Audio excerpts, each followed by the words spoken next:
বিশেষ কথাৰে আজি আমি এই নতুন বছৰৰ আৰম্ভণিতে আমি এক সাংবাদিক অনুষ্ঠিত কৰিছোঁ।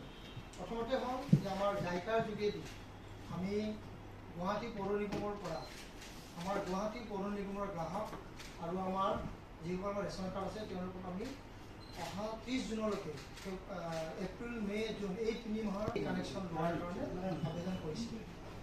ইয়াৰ লগত আমি সংগতি ৰাখি আমি আৰু এটা সিদ্ধান্ত লৈছোঁ যে আমি যি আমাৰ গুৱাহাটীৰ ভিতৰত যিসমূহ আমাৰ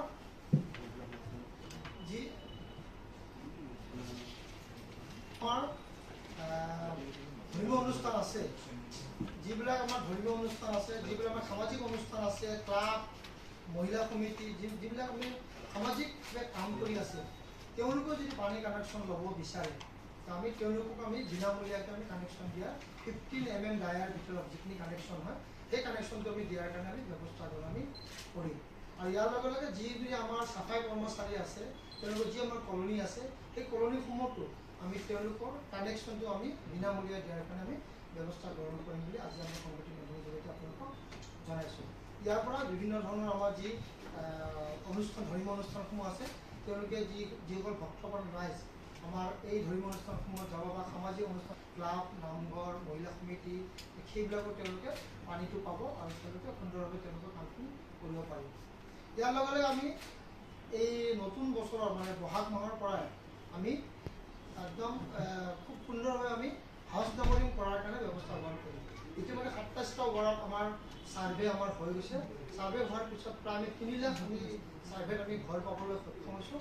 আৰু এতিয়া আমি ঘৰ নম্বৰ নতুনকৈ ঘৰ নম্বৰ দিয়া পুৰণা ঘৰ নম্বৰ তেওঁলোকৰ থাকিব আৰু আমি গুৱাহাটী পৌৰ নিগমৰ পৰা দিয়া নতুন নম্বৰ দি আমি বহুখিনি ঘৰত আমি এই হাউচ নাম্বাৰিং কৰাৰ কাৰণে ব্যৱস্থা কৰোঁ। আমি এই মাহৰ ভিতৰৰ পৰা আমি বহাগৰ মাহৰ বহাগ বুলি কৈছোঁ আজি বহাগ মাহৰ পৰা আমি আৰম্ভ কৰি আমি আমাৰ মানে ব্যৱস্থা গ্ৰহণ কৰিছোঁ।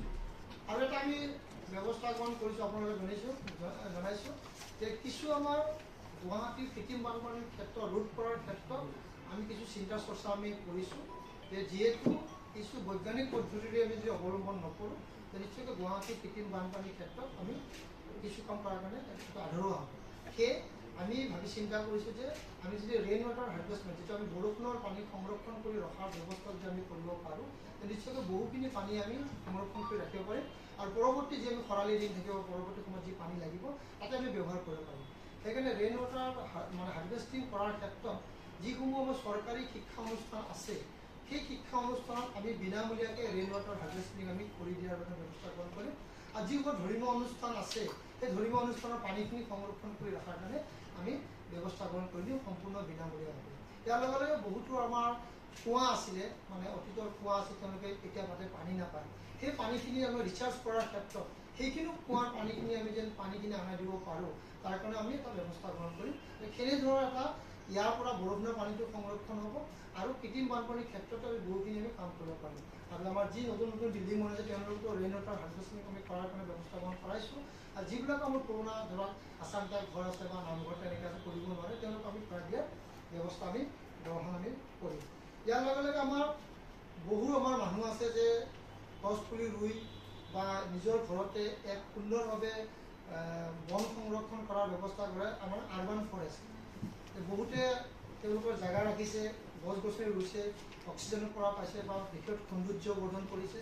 তো তেনেধৰণৰ মানুহখিনিকো আমি উৎসাহিত কৰাৰ কাৰণে আৰ্বান ফৰেষ্ট যিসকল ঘৰত আছে বা বনাই আছে তেওঁলোকে নিয়মিতভাৱে যদি এই জাবৰটো নিষ্কাশন কৰাৰ ক্ষেত্ৰতো গুৱাহাটী পৌৰ নিগমৰ দ্বাৰা নিয়োজিত NGO সকলক জাবৰ দি আছে আৰু স্বচ্ছতা পদ্ধতি তেওঁলোকৰ যদি ঘৰ দুৱাৰ খুব সুন্দৰভাৱে চাফ চিকুণ কৰি ৰাখিব পাৰে যদি কৰে তেনেহ'লে আমি তেওঁলোকৰ টেক্সত আপ টু 10% আমি এইটো চাম কিমান কি কৰিছে 1% পৰা 10%লৈকে আমি তেওঁলোকক এটা টেক্স ৰিবেট দিয়াৰ কাৰণে আমি ব্যৱস্থা আমি গ্ৰহণ কৰিম।